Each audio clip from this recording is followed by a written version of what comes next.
Aujourd'hui, on va parler de Paoletta. Je vois 40 000 appeler mon nom et je me disais à l'échauffement, je dis Pedro, tu es obligé de marquer. Garde 45 000 appellent ton nom, je suis obligé de marquer pour ces gens-là. Et chaque fois, je n'interromps pas, c'était comme ça. Je vais marquer, je suis obligé de marquer. Je ne peux pas laisser cette match passer sans marquer. Oh le but! Oh le but exceptionnel encore une fois face à un Barthez maudit devant le Portugais. Pedro Miguel Paoletta!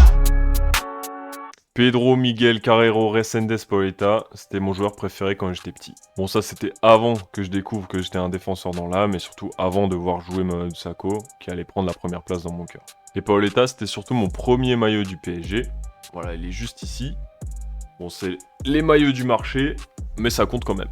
Voilà, on va faire comme d'habitude maintenant, vous avez peut-être l'habitude ou vous allez le découvrir. On va présenter l'ensemble de sa carrière et on va s'arrêter plus spécifiquement sur son temps au PSG. Pedro naît donc le 28 avril 1973 à Ponte Delgada sur l'archipel des Açores. Pour ceux qui ne voient pas les Açores, c'est une série d'îles dans l'Atlantique et c'est quand même plutôt bien éloigné des côtes portugaises. C'est donc aux Açores que grandit Paoletta. Comme souvent pour les joueurs pros, ça va commencer très tôt le football.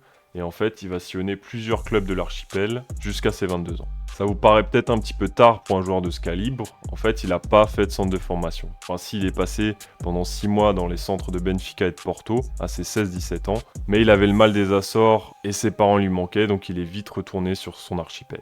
Il n'est pas encore prêt, et en vrai c'est normal. Je pense qu'on n'arrive pas à imaginer le déchirement que ça doit être pour un joueur de quitter le cocon familial si tôt. Pour Pedro, ça durera pas si longtemps que ça. En senior, jusqu'à ses 22 ans, il va jouer dans plusieurs clubs de l'archipel, comme je l'ai dit tout à l'heure, qui est aussi entre la 3e et la 4e division portugaise. Il se fera remarquer quelques fois en coupe, notamment en 93 où il claque un quadruplé en prolongation, qui qualifie son club pour les 16e de finale. Il a le but en lui, hein, ça on le sait tous depuis le début, mais il a jamais eu l'occasion de le montrer au plus haut niveau, sachant qu'en plus, jusqu'à ses 22 ans, il a un job de livreur à côté pour lui permettre de mettre du beurre dans les épinards. En 1995, Estoril, qui est un club de Liga 2 portugaise, veut le recruter. Dans un premier temps, il va refuser, mais il va se faire convaincre par sa future femme Sandra d'y aller. Ça y est, il est temps pour l'Aigle des Açores de déployer ses ailes sur l'Europe. Après seulement une saison à Estoril avec 19 buts en 30 matchs, il va carrément changer de pays en rejoignant Salamanque, qui est en 2e division espagnole. Et à Salamanque, il va participer grandement à la montée du club en Liga. El balón que le llega suelto a Popescu para Paoletta, gol! ¡Gol de Paoletta!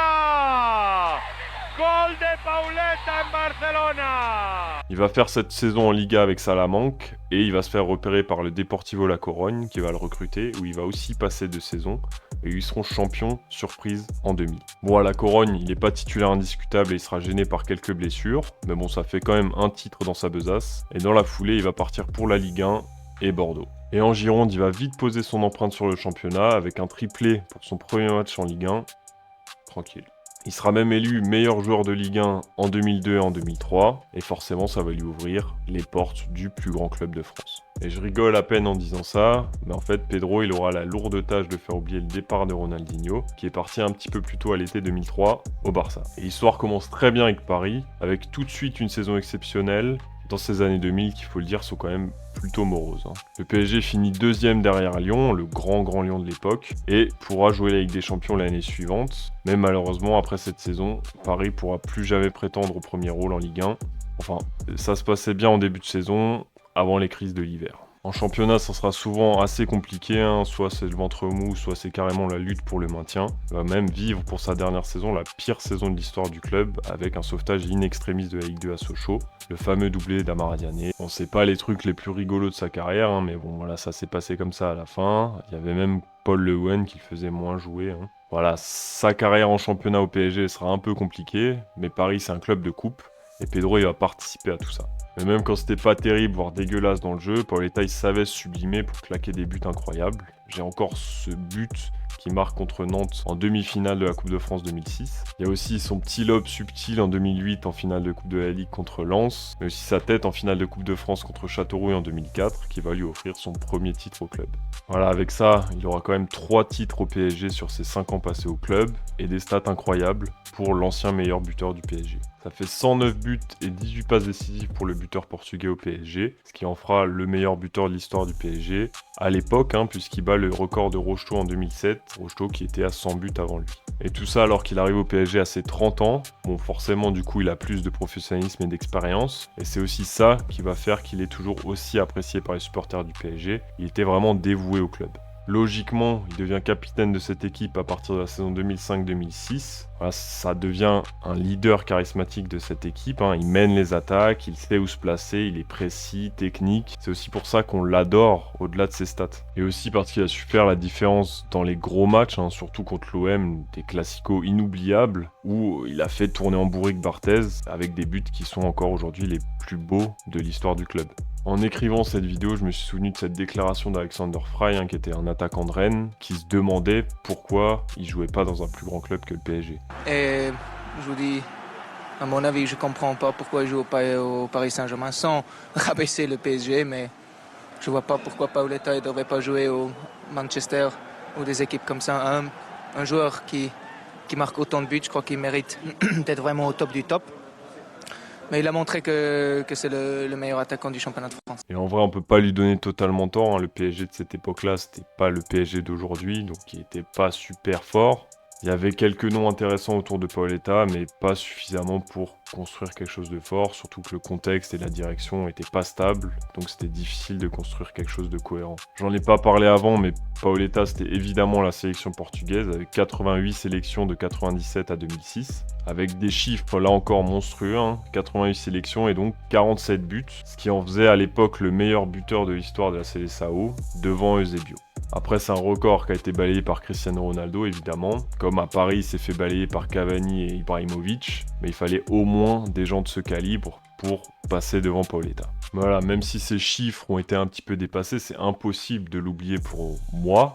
Peut-être pour vous aussi, parce que moi, ça va être le premier joueur emblématique que j'ai découvert en commençant à suivre le PSG. C'est un joueur qui aurait effectivement sûrement pu jouer beaucoup plus haut que le PSG, mais qui a choisi de finir sa carrière au Parc des Princes. Et ça, c'est beau. Et franchement, je pense que s'il avait été entouré d'un Verratti, d'un Neymar, d'un Di Maria, ses stats, elles auraient été vachement plus folles. Et alors, qu'est-ce qu'il fait aujourd'hui, Paoletta ? En fait, il a une casquette à la sélection portugaise où il suit des équipes de jeunes portugaises, des U15 aux équipes espoirs. Il est toujours lié au PSG, il est actuellement ambassadeur des académies du club. Et il a également une école de foot aux Açores, forcément. Il redonne un peu là où tout a commencé.